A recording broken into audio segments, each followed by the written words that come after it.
friends, but do not think that like your one friend that you see for partying or whatever, and then assume they're gonna be a great friend, because not all of them are reliable ones. Yeah. Party friends, and yeah. that's If they choose to, great. If they don't want to, that's why. Especially when I grow older, how like you know when to party if they're your friend or not. If they would take you home if you're drunk, they Yeah. actually take care of you after the fact. Right? Yeah. Most of them will just they're not just gonna leave your drunk body at the club or anything like But that. there's that one friend that will take care of you, make sure you get home safely, will be your DD.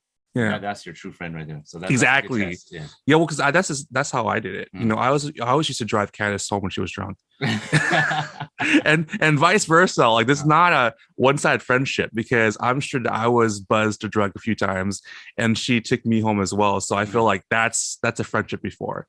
I'm not an alcoholic, but I had moments when I was younger. So that's the reality.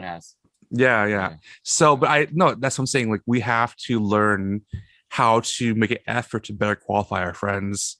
And anytime, especially on Instagram, on social media, you always see people that are always showcasing, like, I have 20 best friends, I have 30 best friends. I'm like, first of all, also, I just want to say this sounds so crazy, but you're not a good friend. If you have 30 best friends, you're not a good friend, because I can guarantee you, if they go into a car crash or whatever, you're not there for all 30 of them. Like, you're not, So like, as I said before, I think friendships are like relationships. There's a commitment there. You have to put an effort towards that person, a conscious effort. Yeah. You can't do that easily with 30 people. So a lot of social media, it's like this fake scenario, because I see people all the time like super happy, like, I'm having the best time of my life, and I'm like, yeah, when you're on vacation, when there's certain things happening, but like 24/7, like, I'm sorry, social media is always going to showcase the interpretation you want people to see of you, not who you actually are.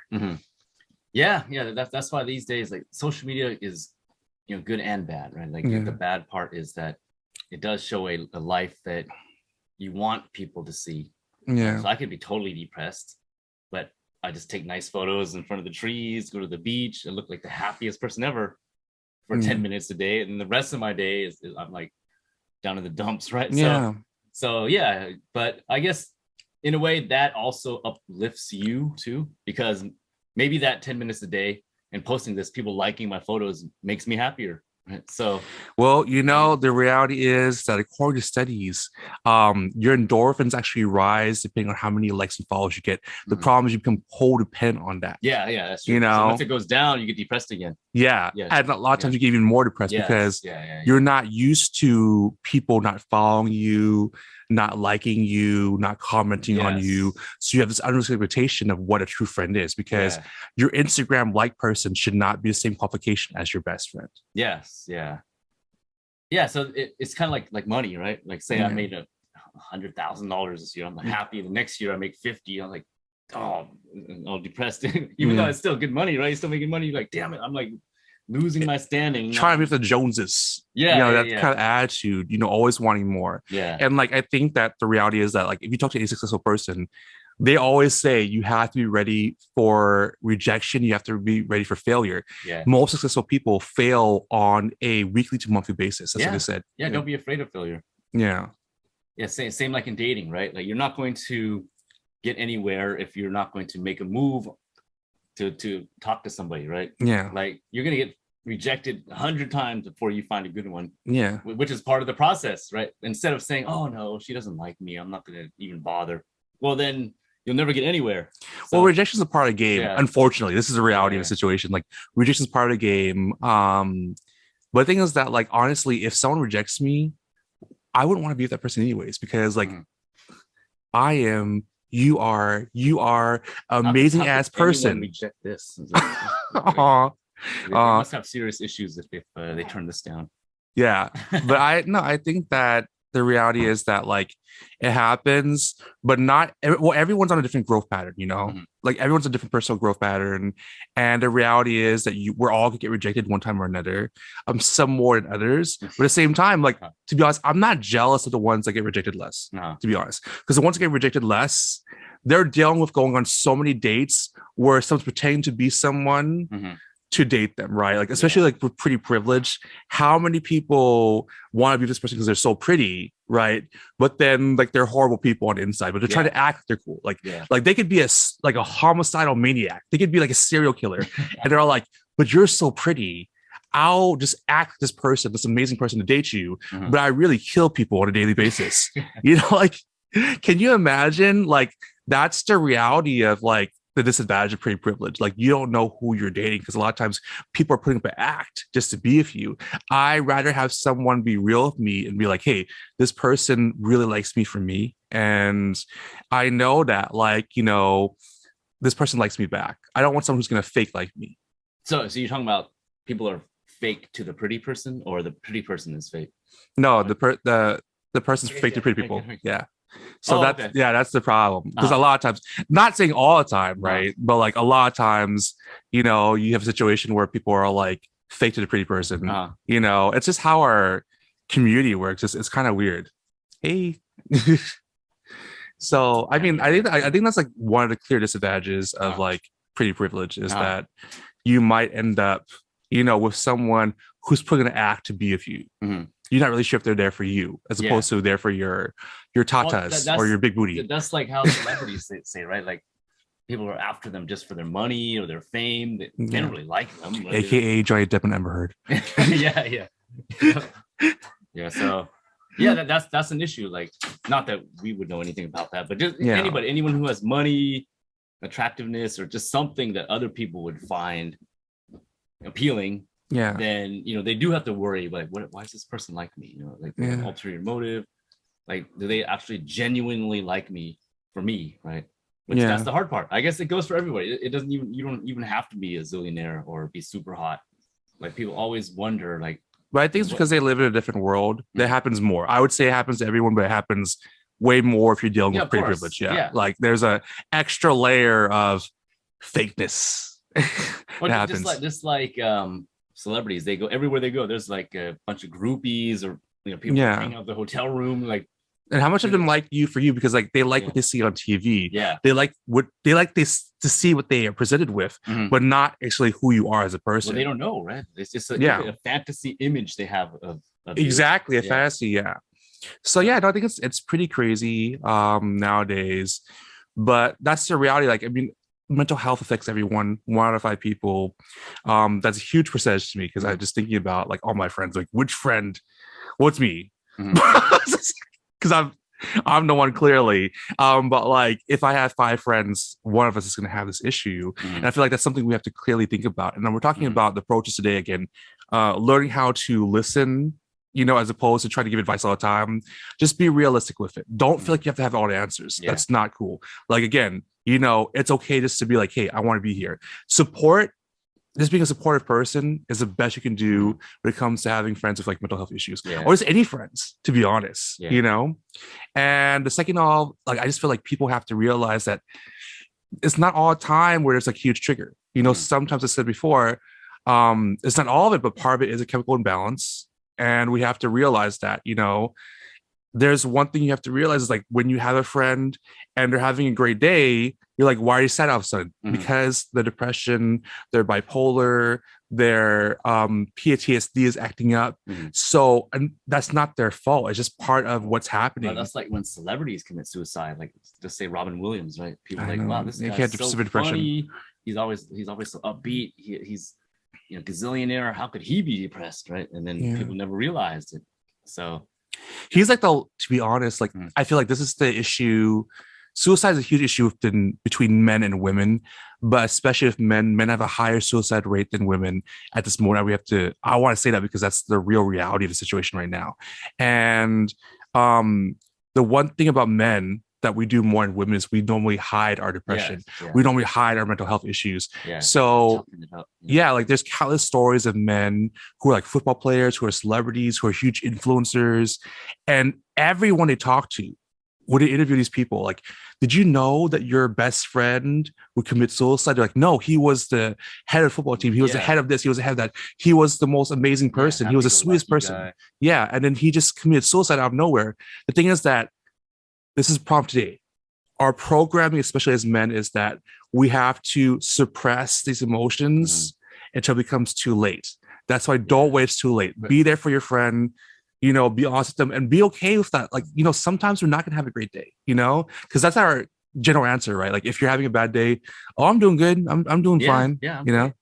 Yeah, because men, like, it's not our friends' fault because we don't tell them. So if they knew it, then not even then they're not to blame per se, but you can't lay any of the blame on the friends when they don't know. Like we never tell them our issues. Yeah. So I never, like I mentioned earlier, I don't tell anybody anything. Not that I have anything to hide. I just don't want to burden other people with my nonsense, right? Like what happened to me at work doesn't involve anyone else. So why should I tell my mom or my friend, whoever, right? Like that's how I feel personally, or I used to feel. Yeah. Now I'm starting to open up a little bit more. Yeah. But that's good. Yeah. Well, I mean, the reality is that's more common than we think, right? Yeah. But the problem is that, again, when you're suppressing, it's like poison, right? Like you put a little poison down, it's fine. You might have a little bit of illness, but that's okay. But then you suppress more and more and more, it becomes devastating. Yeah. And I'm glad you're talking to people now. And I hope that you keep on talking to me because I really appreciate that. And also the thing is that, like, I think the one issue we all have today as well is that the problem is that everyone's suppressing. So no one's really delving out what they're going through. So when they do it, they feel like they're inconveniencing the person. Yeah. So like when someone's about to commit suicide, like supposedly you had a friend who wants to commit suicide, but he didn't tell anyone because he thought it would inconvenience someone, right? Yeah. Would you rather have him tell you what he's dealing with or just watch him commit suicide? Of course, tell me. Yeah, but that's the reality is that what is he thinking at that moment? He's thinking, I don't want to inconvenience my friend Eric. So by you telling him how you feel, he feels comfortable enough to tell you about how he feels. Yeah. And that's why it's so important that you are open and honest about your emotions and what you're going through, because it also gives comfort to every person to dwell about their emotions. Yeah. Because after the fact, the friend feels guilty, even though they didn't know. They didn't know. Nobody told them. But the friend feels like how many times they've heard, oh, I should have been there for him. I could have done. But, they kind of take the blame when it's not really them to blame. Yeah. And ideally, the friend who's deceased wouldn't blame that friend either because they never knew, right? Because they always put on a happy face to that friend. But the problem that it's led to this, right? That's what we have to realize as a community, regardless of how much we internalize because we don't want to burn our people, it leads to issues and very serious issues. I don't know how many people have said, I wish that my friend talked to me before he did this or did that, right? Either dealing with suicide, dealing with an overdose, which happens a lot. So many suicides happen with people who did not dwell out what they wanted to dwell out. That's the problem. So we have to be able to talk to each other. And I know it's hard. What you're talking about right now is a very common thing, especially with men. Yeah. A very common thing. We do not want to burden people and we want to keep it a secret. Yeah. We're told that by talking about our emotions, it's weak. It's, it's unmasculine. It's all these things, right? Yeah. But the reality is I'd rather have my friend talk to me than see him dead the next day. Yeah. I'm sorry that sounds severe. That's the reality today's situation. But it may be in a more morbid way. That guy takes honor in taking his own life. Kind of like, you know what? I'm a man. I'm just gonna take my life. Like, of course that's a really twisted way of thinking, but I think somehow. No, what we're taught. I mean, I'm not religious, but to be honest, what we're taught spiritually, religiously is that taking your own life is, it's a very shameful thing to do. I don't think anyone feels proud of taking their own life. If you watch most movies, if you watch most, situations that are out there right now, read most books, the reality is a lot of suicide relates to a lot of shame, internalized shame they feel about themselves, because you bring yourself to that level, you bring yourself because you feel like there's no going back. Yeah. And that's what I want people to understand is that what we have to do is we have to learn how to talk to each other. Regardless of who you are, man or women, we have to learn how to talk to each other. We have to learn how to, just be like, it's not always okay. It's not always great. It's not always amazing. The reality of today's society, of just a society, is that we're going to have good days. We're going to have bad days. This is the reality of being a human being, man or woman. And it's so important that, yes, we're programmed to think every day is a great day, but it's not the reality of what humankind is. No, not supposed to be. Yeah. Even with Buddhism, like that was taught that like then Buddhism is like, you have to learn how to deal with both the bad and good. If you get transfixed on one, then the other one is never going to be important. And then there's going to be no balance. You're always going to feel like you're torn for the rest of your life. So what you're saying? Like in Chinese, the Taoism, right? The yin yang. Yeah, so the balance. This balance, right? So there's also always a little bit of the black and the white, a little bit of the white and the black, but you try to be balanced on both sides. Yeah. And that's how it is. So good and the bad. Not every day is a good day, because say you had 20 amazing good days in a row, then eventually it's going to turn bad, right? So it balances out over time, and that's okay. That's the reality of life, and I think that's beautiful, because when the rain happens, when the sadness happens, when depression happens, it also gives us an opportunity to learn and grow from it, right? Because we learn and grow through struggle. And I feel like we have to see struggle as a lesson, but also just be open and honest about it. Like the rain, you have to have some rainy day money, something saved up, like New Edition. Can you stand the rain? Right? You have to prepare, right? So you can't. That's how you know that we're older gentlemen. Well, everyone knows that. Can you stand the rain? Not the Gen Xers. Some, not all. I think that's kind of a classic. Someone asked me like, who was Aaliyah yesterday? Right. Oh, yeah, and I was like, get out of my face. You're dead to me. You have 20 seconds to leave my sight, or else. I'm just kidding. No, I think that this is a reality. I feel like it's so important to understand that balance is understanding. There's gonna be good times, there's gonna be bad times. We're all human, men or women. We're all gonna have emotions, regardless if you're men or women. We all have testosterone, we all have estrogen, we all have masculine energy, we all have feminine energy. So we have to learn how to adapt to that. So like the last thing I'll say, and I want to hear your opinion as well, is that, again, just be honest about who you are. If you're dealing with depression, seek out a therapist. You want to seek out 1, 2, 3, 4, whatever gets you to the point where you feel comfortable, seek that person out, and know that there's no shame in seeing as a therapist, psychiatrist, and also just being honest about what you're dealing with. It took me a long time, like I'm in my 30s now, and I'm finally honest about the fact that I have severe PTSD. But I'm glad, because at least people know, and I know that like my friends are my true friends, because I told them they're still here for me, and anyone that leaves, bye, bitch, we don't need you. Okay. Like, you're not a good friend to anyone. I'm sorry. If you're ready to leave a friend because they're dealing with a mental health issue, then you're not a friend to anyone. What are your opinions? Yeah, definitely. But I guess these days people are desperate to have friends. So like you said, people are different categories. So as long as you know who is in which category. Yeah. So I know who I can count on, who I can't. Then that's good. But then since what, sometimes they can surprise you. Like say my gym buddy, I barely talked to him other than to ask for a spot. Like he's the last guy on my Rolodex. Oh man, my car is broken down. I call him up. Hey man, sorry to bother you. You'd be surprised. He'd be the one to come help you pump your tire. Or that's a good thing. No, I encourage that. If your acquaintance wants to be a friend, boom, that's amazing. I encourage that. Well, like, don't make acquaintances your friends if you know they're not going to be a friend. If they're going to leave you to die in a fire, that's like. But you don't know. See, you don't know until the situation arises, right? So my gym friend, we hang out at the gym. We're good friends there, but we just never had the opportunity. Nothing came up to hang out outside. It doesn't mean we can't. It just never happened, right? So that's how things happen, especially like in relationships, right? Like we could have a group of friends, and one friend I never thought anything of. One day we just decided, hey, you want to go out, and then we just hit it off, right? I encourage that, but like if you've laid that out there, they're not willing, then we're not pushing that scenario, right? Like if you're like, hey, can you save me from this burning building? And they're like, I don't think we're friends like that. Then like, don't just be like, okay. Well, you know what? Like, I thought you were my friend. No, like, that was your acquaintance. So if you have an opportunity, where you're in a burning building and they're like, yeah, no, I'll come over there and save you, that's your friend. But if you say that to your friend who's your gym buddy and he's all like, fuck no, burn bitch, then that's not your friend. Don't categorize him as that. You didn't expect him to. So that's okay. So you had low expectation, low bar for this guy.